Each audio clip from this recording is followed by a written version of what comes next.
So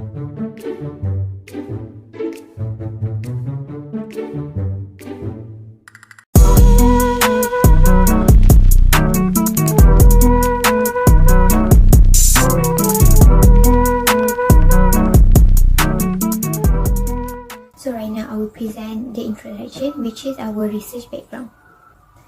Online learning, also known as e-learning, was introduced with the creation of the internet and was used in the distance learning.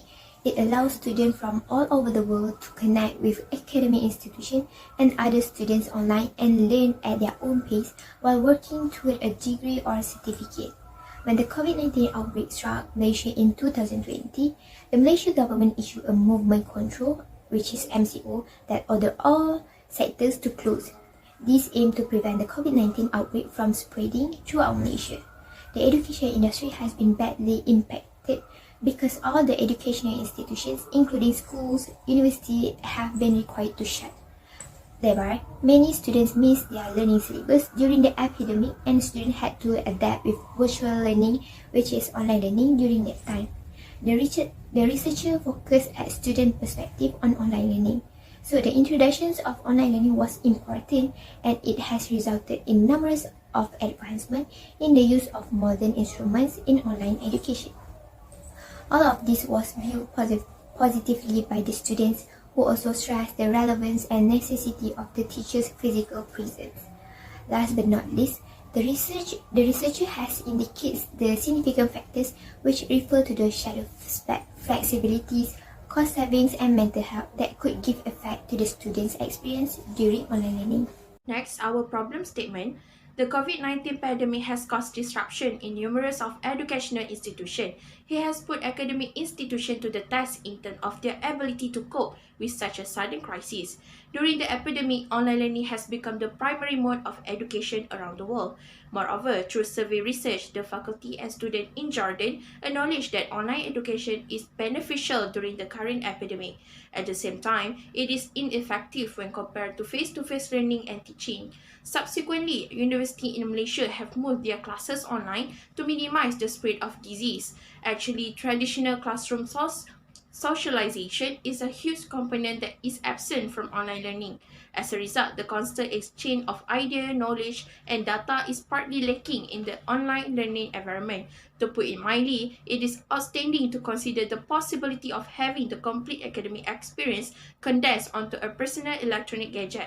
For students who have only ever experienced a face-to-face classroom situation, it can be unsettling. So now let's move to the research questions. So the first research question in this study is, what are the views of the university students on online learning? Is it positive or negative? Second, what is the relationship between online learning and university students' schedule flexibilities? And third, what is the relationship between online learning and the university student cost savings? Lastly is, what is the relationship between online learning and university students' mental health? Next, our research objective. First is to examine the experience of university students on adapting the online learning.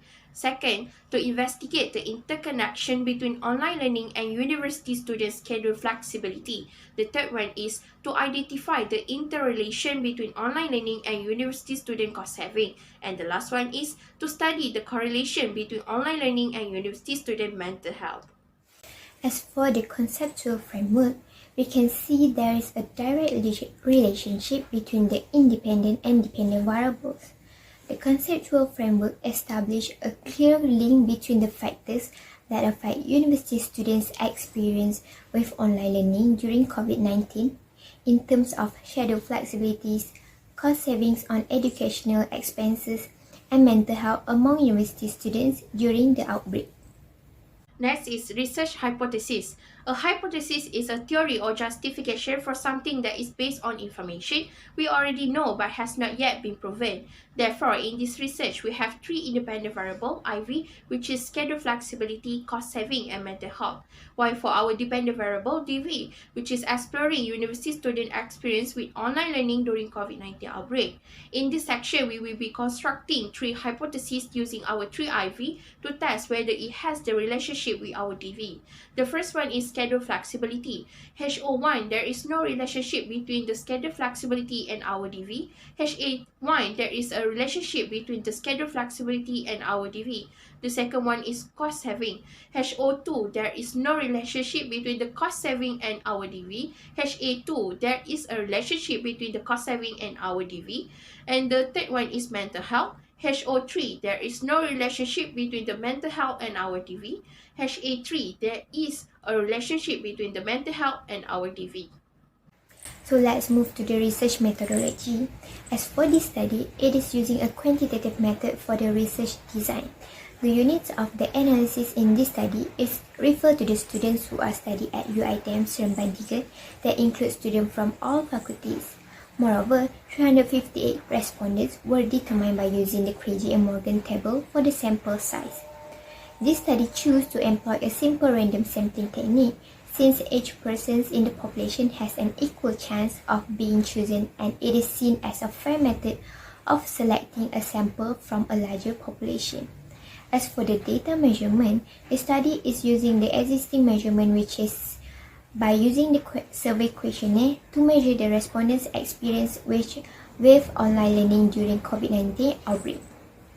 Based on the questionnaire itself, it is consists of 5 sections, which section A is focusing on the demographic variable questions. As for the following section, it is consists of independent and dependent variable questionnaires that include schedule flexibilities, cost savings, mental health, and university students' experience with online learning during COVID-19 outbreak respectively.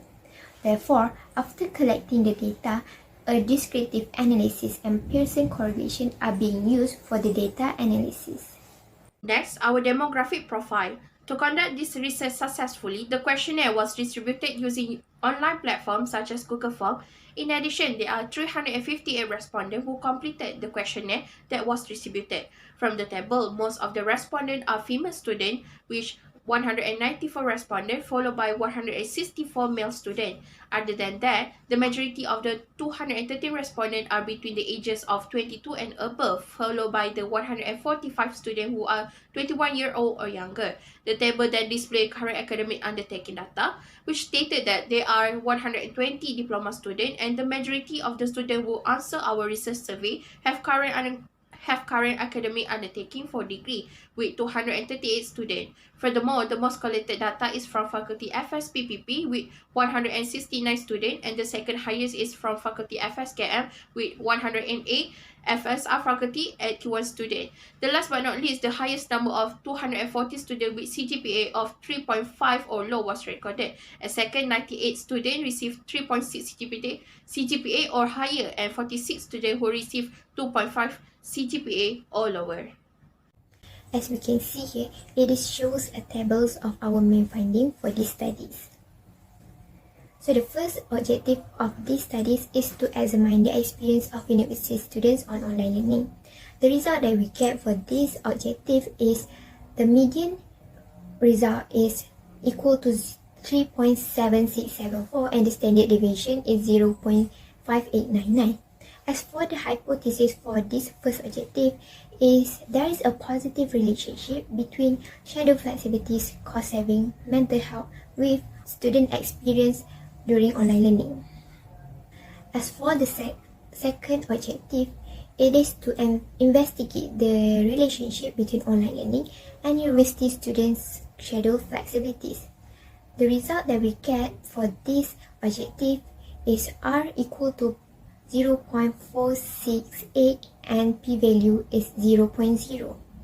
Thereby, HO2 is rejected and HA2 is accepted. As for the third objective, it is to identify the relationship between online learning and the university students' cost savings. The result for this objective is R value equal to 0.393 and the p-value is 0.0. Therefore, HO3 is rejected and HA3 is accepted.